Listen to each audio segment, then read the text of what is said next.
Hello friends, welcome to One Stop All Poetry Solution. Today we are going to discuss W.H. Auden, Wystan Hugh Auden's poem Night Mail. The poem seems to be very easy one and in brief, and it shows how a train brings different types of letters for the people in England to Scotland and how people are waiting anxiously to get those. Apart from that, Auden captures nicely with his creative poetic language how the train moves smoothly, nicely across the English landscapes from England to Scotland. And here, which was primary characteristic of Auden's style, was that he spoke about common situations with intelligence and breadth, with a lot of urgency and energy and wit. Right? So the Night Mail, it was written to be a commentary for a documentary film that was made in 1936. And this film was around 24 minutes and was named as The Night Mail. At the end of the film, the poem was read by Auden to the accompaniment of music composed by Benjamin Britten. In this poem, this is the night mail crossing the border. It signifies how he emphasizes, how he is stressing on the importance, how particularly he is speaking about this night mail, which brings in the check and the postal order. Letters for the rich, letters for the poor, the shop at the corner, the girl next door.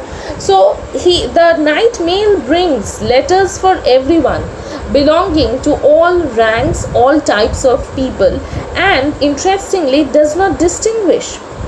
There is no distinction between the rich and the poor. It brings letters crossing the border overnight, carrying mails, carrying checks, carrying orders for both the rich as well as the poor. And you will see in the following lines also that as it passes, though she is still on time, as it passes, there are lots of movements, there are lots of activities that's happening, right? It is, you will see that it also gets business letters for shops, for letters for lovers. The poet also explains how the train brings the different types of letters for the people in Scotland, and that is what makes the poem so interesting right at the outset. Now you might be wondering, what is the importance of night mail, or what is the importance of letters now? Try to go back to that time, 1936, that's your 20th century, and thinking about that time, placing yourself in that position, I'm sure you will be able to understand that communication was primarily through letters, and the night mail connected the people who lived in the different areas, and it was an era where the system of communication was not highly developed, yet the steam engine was founded, and it was in it was popular at that time. In fact, it was the fastest means of communication, so naturally people preferred that as the fastest means of communication, and lots of emotions were involved at that time. Now one meaning that I would like to explain is the postal order. People of both the classes are involved, and postal order included the orders which were placed in one post office, and in fact it was carried on to the other post offices to that one can buy in fact at a post office and then can exchange it for money. That was the postal order. Now what do we see in the following lines?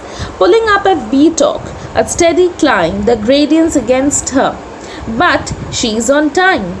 Past cotton grass and moorland boulder, shoveling white steam over her shoulder, snorting noisily as she passes, silent miles of wind-bent grasses. Birds turn their heads as she approaches, stare from bushes at their blank-faced coaches, and this continues in the following lines also, which we will read soon. In this part of the poem, pulling up Beatalk, a steady climb. So as the train chugs along, as it climbs, the Beatalk is a hill in Dumfriesshire in Scotland, and it climbs steadily. There is no jerk, there is no hesitation in that movement.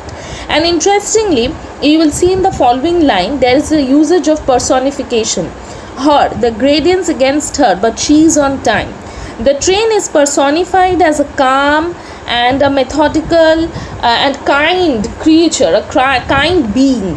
Her is the feminine attribute, the nature which makes the movement of the train, in fact, even more stylish, even more steadier, which is generally, sometimes correctly, sometimes wrongly attributed to female traits.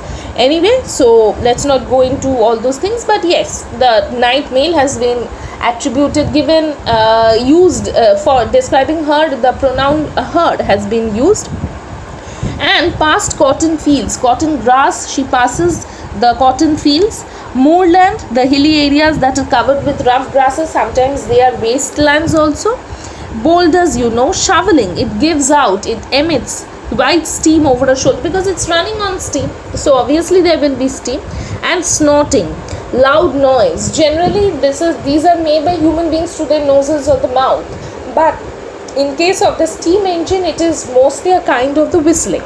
And noisily as she passes, silent miles of wind-bent grasses, birds turn their heads as she approaches, stare from bushes at her blank-faced coaches. So she crosses over silent fields, carrying all those letters, carrying postal orders, carrying this, carrying that. She passes silently, and then there are birds which turn their head, who turn their head in bewilderment. They are bewildered, they are surprised, they are curious, and as she approaches, they turn their heads, stare from bushes at their blank-faced coaches. Why will the coaches be blank-faced? Again, there is a usage of personification, because the train's compartments, I must have missed the word compart, but yes, the train's compartments are there, which seem to look at them blank-facedly. The train's compartments do not have eyes and face, right, except apart from the windows. So that's the comparison. Sheepdogs cannot turn their course. They slumber on with paws across. In the farm she passes, no one wakes, but a jug in a bedroom gently shakes. Dawn freshens. Her climb is done. Down towards Glasgow she descends. Towards the steam tugs yelping down a glade of trains, and we'll again move forward. So sheepdogs are the dogs which are used to round up and guard the sheep. So as they sleep, as they slumber with paws across, she passes to them because she is doing her duty. She has to reach that particular destination, wherever she is going, on time. And this is the journey, this is the path. And as she passes, these are the scenery that we get to see. These are the views that we come across. So we are seeing whatever passes by the night mail through the eyes of the night mail, and described beautifully by the poet. And then she passes across the farm, but no one wakes. But there is a jug which trembles slightly because of the vibration. If you stand near a railway station, you will see that on the platform there are slight vibrations because of the movement. So similar to that. Dawn freshens. It is now morning. Dawn has come alive. It is life has renewed, so freshening, and it is fresh. Everything in the morning is said and believed also to be fresh. New sun, new day, everything is fresh. That's why freshens. And the climb is done. So she was climbing, that is done. And down towards Glasgow she descends, towards the steam tugs, yelping down a glade of trains, towards the fields of apparatus, the furnaces set on the dark plain. Like gigantic chessmen, all Scotland waits for her. In dark glens beside pale green lochs, men long for news. Letters of thanks, letters from banks, letters of joy from girl and boy, receipted bills and invitations. And again, we pause here, which we will move on again as the approach of the new slide. So yes, so towards the steam tugs yelping down a glade of trains. So there are a glade of trains, and as they approach, steam engine approaches, there is a yelping noise as they move across, they move away from the path. And towards the fields of machines, apparatus means machines, furnaces, a place where heat is generated, it moves towards that, set on the dark plain with gigantic chessmen, as if those huge furnace pieces are placed in the middle of the fields like gigantic chessmen. And you know there are 32 pieces of chess, so they have been compared to the chessmen. All Scotland waits for her. Why? The all Scotland means not the nation. Nation comprises of people. So the people are waiting for the letter, and they are all waiting eagerly In dark glens, in dark amidst dark valleys, that means the different location of the people. It's not that all parts of the Scotland or all parts of England receive equal sunlight, or it's all a plain flat land. Somewhere there are hills, somewhere there are valleys, somewhere it's even, somewhere it is rough. So beside pale green lochs, the lake which is palish green in color, and men long for news. There are men, women also, you will see in the following lines, all of them are eager for the news. What is awaiting them with the approach of the night mail? With the approach of the night mail, there are lots of things that are at stake for these people, and they are eagerly waiting for it.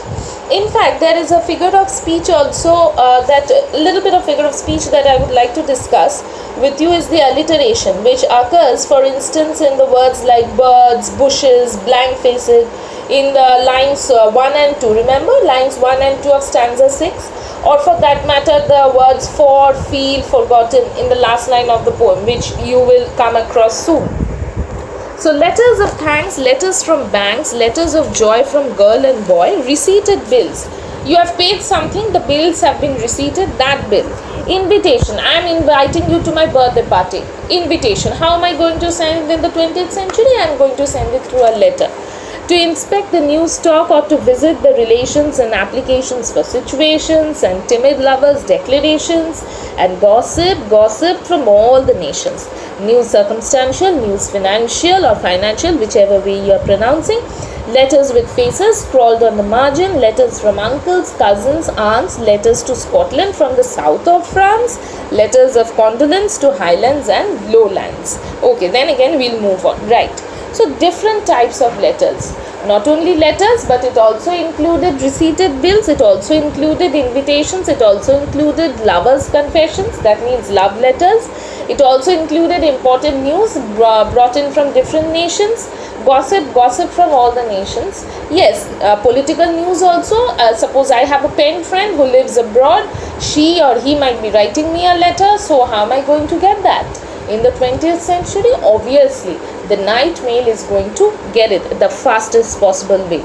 Then people who are applying for jobs, for situations that are vacant, for example, I don't know how much you are familiar with advertisements or you have watched it, receptionist wanted, or anything, the receptionist is the first thing that came to my mind. So people are applying for the job of the receptionist. I want to apply. So how do I get to that? I'll be applying with the help of a letter. That's the fastest way in the 20th century. So that kind of letters. Holiday photos to enlarge in.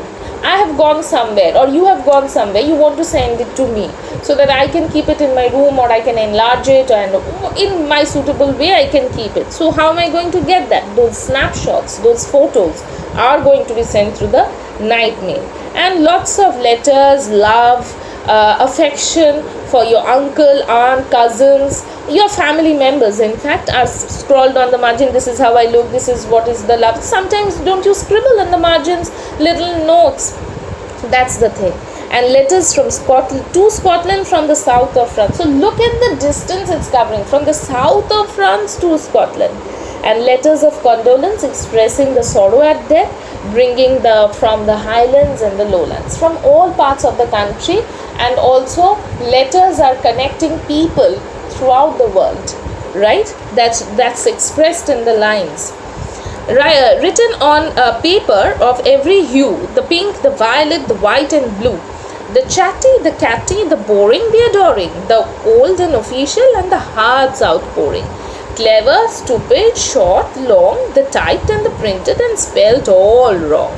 Thousands are still asleep, dreaming of terrifying monsters. Okay, I'll continue this as the next slide approaches. But yes, this paper is simply not a piece of paper, something scribbled on it. Lots of emotions are there, and it is also believed with the different colors of the papers involved, there were special significance. The pink, there were shades of pink, there were shades of violet, white, blue. Some were chatty, some were catty, very girlish in the sense. Boring, some continued on and on and on, over and over again. Some were adoring, lots of adoration, lots of affection were there in those letters. Some were cold, distance. it is expected that you would attend my birthday party, that kind of a letter. But if I write you, I don't know anything, you are supposed to come, means you are supposed to come, I am expecting you have to come. There are lots of tones in which you can write, and this is expressed in this. Official, yes, this work has to be submitted by, suppose, say, the day after tomorrow, and the date is given accordingly that. And the heart's outpouring, lots of emotions, showing great emotions, outpouring. Clever, stupid, long, short, all the meanings of which you know. Some are typed, some are printed, some are spelled all wrong, and thousands are still asleep. While the night mail carries all these letters, thousands of them are still asleep. Some of them are in fact dreaming of terrifying monsters. Some of them are probably dreaming of a friendly tea beside the band in Cranston's or Crawford's. These are Scottish cities. Some are asleep while working in Glasgow. Some are asleep in well-set Edinburgh. Asleep in granite Aberdeen. Granite is a form of igneous rock. Aberdeen is a place.